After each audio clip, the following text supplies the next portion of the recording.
আমি প্রথমেই এই সরকারকে ধন্যবাদ জানাচ্ছি যে বঙ্গবন্ধু মেডিকেল ইউনিভার্সিটি বাদ দিয়া এটাকে বাংলাদেশ মেডিকেল কলেজ করা, মেডিকেল ইউনিভার্সিটি করা হয়েছে। সেই জন্য অন্তরের অন্তঃস্থল থেকে এবং আপনাদের সবার পক্ষ থেকে সরকারকে ধন্যবাদ জানাচ্ছি। কারণ এটা আমাদের একটা বিষ পোড়া ছিল এই নামটা, এই জন্য আমরা এই সরকারকে ধন্যবাদ জানাই যে এটাকে বাংলাদেশ, ওই নামটা কেটে বাংলাদেশ মেডিকেল ইউনিভার্সিটি করা হওয়ার জন্য। আমি এই 16 বছর, বিগত 16 বছর যারা আত্মাহুতি দিয়েছেন বিভিন্ন আন্দোলনের সময় এবং সেই সাথে এই জুলাই বিপ্লবে যারা আত্মাহুতি দিয়েছেন, যারা শহীদ হয়েছেন, তাদের সবার আত্মার মাগফিরাত কামনা করছি। গত 16 বছরের ধারাবাহিকতায় এই জুলাই বিপ্লবের সমাপ্তি এবং শেখ হাসিনার বিদায় এই দেশ থেকে। কারণ 16 বছর যে তাওয়া উত্তপ্ত হয়েছে, ডিম ভাজা হয়েছে এবং ডিমটা এই জুলাইয়ের বিপ্লবে এই ডিমটা আমরা বক্ষণ করেছি এবং শেখ হাসিনা এই দেশ থেকে বিদায় হয়েছে। এটার জন্য যেমন জাতীয়তাবাদী শক্তি এবং সেই সাথে ইসলামী শক্তি সবার সম্মিলিত প্রচেষ্টার কারণেই এই স্বৈরাচার সরকার, যেটা বাংলাদেশ কেন পৃথিবীর ইতিহাসে এরকম জঘন্য সরকার কখনো আসে নাই এবং আসবে কিনা সন্দেহ। হিটলারও এই শেখ হাসিনার কাছে বোধহয় শিশু।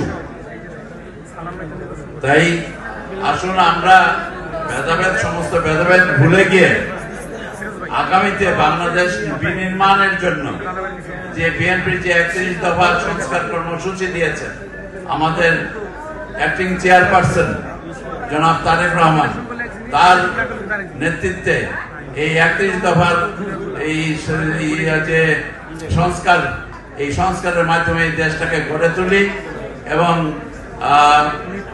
তাহলেই এই দেশ একটি সুন্দর দেশে পরিণত হবে, সোনার দেশ হিসেবে পরিণত হবে।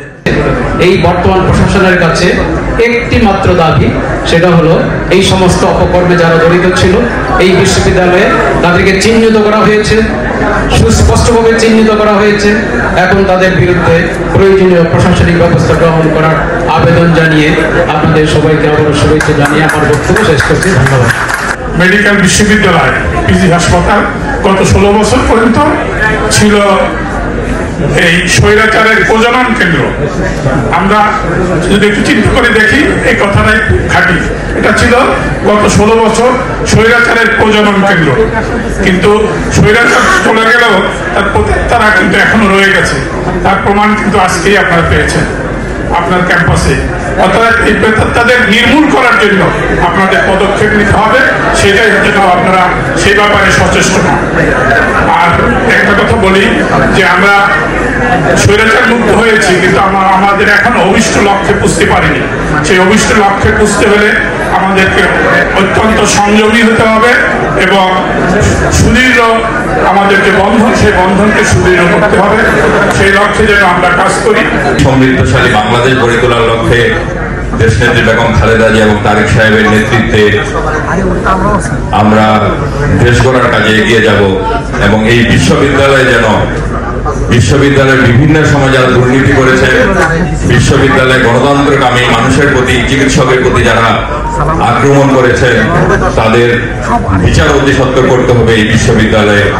প্রথমে একটু অন্যভাবে বলতে চাই যে এই নামটি আমার পছন্দ হয়নি। পৃথিবীর অনেক জায়গায় আছে এরকম মেডিকেল বিশ্ববিদ্যালয়, এই নামটি আমার মনে হয় ন্যাশনাল মেডিকেল ইউনিভার্সিটি বাংলাদেশ হলে আরো ভালো হতো। আপনারা ভবিষ্যতে এটি চিন্তা করে দেখবেন এবং বিএনপি যদি কোনোদিন ক্ষমতায় আসে আমি তখনও এই প্রস্তাবটা করবো। এখনই করে রাখছি, নামটি আমার পছন্দ হয়নি। যাই হোক, মূল প্রসঙ্গে আসি যে মুক্ত পরিবেশে আজকে আমরা শ্বাস নিতে পারছি, ইফতার মাহফিলের আয়োজন করতে পারছি। এমন একটি সময় গিয়েছে যেখানে আমরা না জানাজার নামাজ পর্যন্ত পড়তে পারি না। আপনাদের কি ডক্টর পিয়াস করিমের কথা মনে আছে যে ওনার জানাজা বিশ্ববিদ্যালয়ে পড়তে যাওয়া হয় না? সেই 7 নম্বর রোডে আমরা তার জানাজা পড়েছিলাম। আজকে বিএসএমএম এর সাবেক ভিসি যার দ্বারা আমাদের জাতীয়তাবাদী চিকিৎসকরা নির্যাতিত হয়েছিল, অসংখ্য চিকিৎসক।